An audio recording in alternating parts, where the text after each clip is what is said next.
त्यांच्या संविधानाच्या अनुसार जो अन्य धर्मियांना ते लोक न्याय लावतात, जो अन्य धर्मियांना कायदा लावतात, तोच कायदा माझ्या इकडच्या हिंदू धर्मियांना समाजाला पण लावावा एवढं एक वाक्यामध्ये त्यांना समजवायला आलेलो होतो. ते जे काही ज्या पद्धतीने आपल्याबरोबर वागलं जात आहे, आम्ही पोलीस डिपार्टमेंटमधल्या सगळ्या अधिकाऱ्यांच्या विरोधात नाही, पण त्याच्यातले काही सडके आंबे आहेत आणि त्या सडक्या आंब्यांमुळे डिपार्टमेंट तर बदनाम होतच, पण त्याचबरोबर आमचे गृहमंत्री आदरणीय देवेंद्र फडणवीस साहेब पण बदनाम होतात.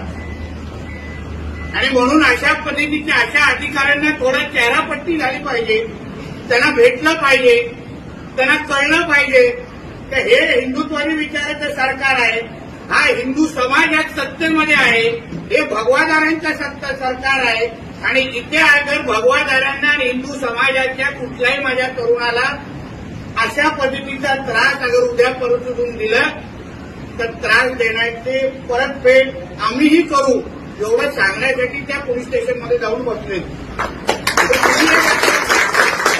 आज आपल्या गणरायाच्या ज्या गणरायाला आपण घरी आणतो, आपले सगळे सुखदुःख सांगतो, आपली श्रद्धा दाखवतो, आपली पूजा अर्चना करतो, त्या गणरायाच्या मूर्तीवर अगर कोण दगड मारत असेल, विसर्जनावर दगड मारत असेल तर हिंदू धर्मावर येणारं हे आव्हान तुम्ही लोकांनी समजलं पाहिजे. जसा त्यांच्यासाठी मोहम्मद पैगंबर आहे, तसा आमच्यासाठी गणराय आहे, तसा आमच्यासाठी रामदेवता आहे, तसा आमच्यासाठी हनुमान देवता आहे, बजरंगबली आहे. आणि एवढा असताना ते अगर त्यांच्या धर्मासाठी टोकाची भूमिका घेऊ शकतात तर आम्ही लोकांना घेण्यासाठी काय घोडे मारले जातात हे मला आतापर्यंत कळलेलं नाही. म्हणून एवढंच तुम्हाला सांगतो, यापुढे पोलीस काही त्रास देणार नाही एवढी गॅरंटी आता पुढे मलाही आजमावायच्या इकडच्या पोलीस खात्यात.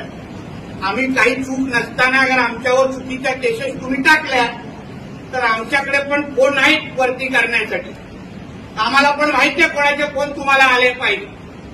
पण इथला हिंदू समाजाने आपला कडवटपणा आणि कट्टरपणा तुम्हाला दाखवायलाच लागेल. तुम्ही एकदा आम्हा लोकांना आजमावून दाखवा. बघा, तुम्ही त्यांच्या अंगावर गेलात तर तुम्हा लोकांना सुखरूप घरी पोहोचवण्याची जबाबदारी या नितेश राणेची असेल.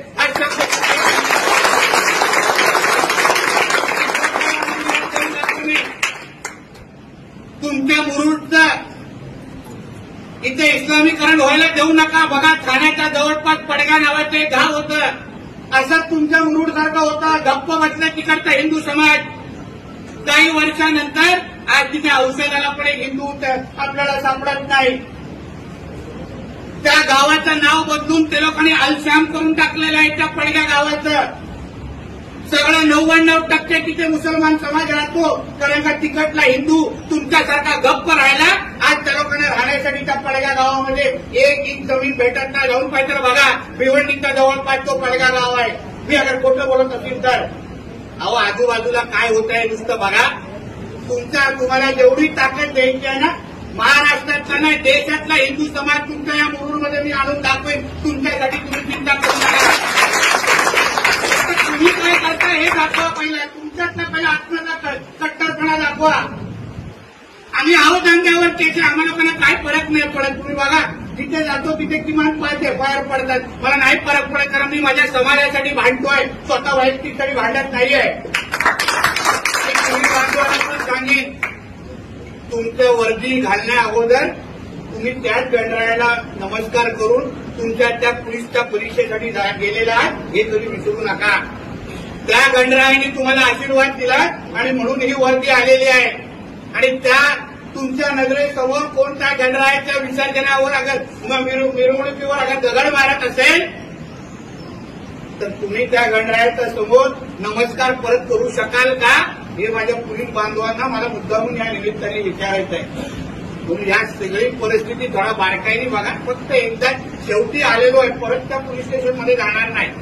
पुढच्या वेळी येईल तर डायरेक्ट मोहल्ल्यामध्ये जाऊन उभं राहील. आणि ते काय तो मौलवी जो आहे, जो त्या लहान मुलांना त्यांनी पुढे केला, जो आज गायब आहे ना, पोलिसांना सांगून ठेवलं त्या मौलवीला तुम्ही समोर आणा, नाही तर त्याची गाडी पकडून नागडा करीन मी पोलीस स्टेशनला घेऊन येतो. मोजायची नाही. इथे हिंदू समाज हा पहिला मोजला जाणार आणि मग बाकीचे धर्म मोजले जाणार. सरळ स्पष्ट इथे कॅल्क्युलेशन आहे. म्हणून तुम्ही त्या पद्धतीने ताटात वागायला शिका. आपण आपला देश आहे, हा हिंदू राष्ट्र आहे. 90% इथे हिंदू राहतात. हे उरलेले 10-12% मध्ये आहेत. बाकी काय जास्त मोठी संख्या नाही आहे. म्हणून हिंदू राष्ट्र असल्यामुळे आपल्या देशामध्ये आपल्या सणासुदीत जोरात नाचत गाजत वाजले पाहिजे. त्यांचे जसे वाजतात तसे आपले वाजले नाहीत. तर मी तुम्हाला परत सांगतो, नवरात्रीचा डीजे त्यांचा अगर ईदचा डीजे 2 वाजल्यापर्यंत वाजत असेल तर आमचा नवरात्रीचा डीजे रात्री 3 पर्यंत वाजणार. पोलिसांना सांगून जातो इथे. हायकोर्टचा आदेश आम्हाला लागतो तो त्यांनाही लागतो. तुम्ही कसा आम्हाला हायकोर्टचे आदेश दाखवतात, पहिला त्यांना दाखवा मग आमच्याकडे या. पहिला त्यांचा 5 वेळेचा तो मशिदीचा बाहेरचा भोंगा बंद करा.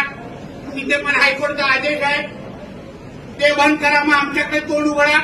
म्हणून सगळे सणासुदी हे अतिशय जोशाने आणि उत्साहाने साजरा झाला पाहिजे. गणेश चतुर्थीला जी झाली ती शेवटची घटना होती. यापुढे आमच्या गणेश चतुर्थीच्या कुठल्याही हिंदू सणाच्या कुठल्याही मिरवणुकीवर कोणी दगड मारलं तर दगडी मारणारे कोणी असतील तर त्याला ते 2 पायावर परत त्यांच्या अब्बाकडे गेले नाही पाहिजे. एवढी गॅरंटी तुम्ही सगळे देणार की नाही? लागणार तुम्हाला निश्चित सांगितलं.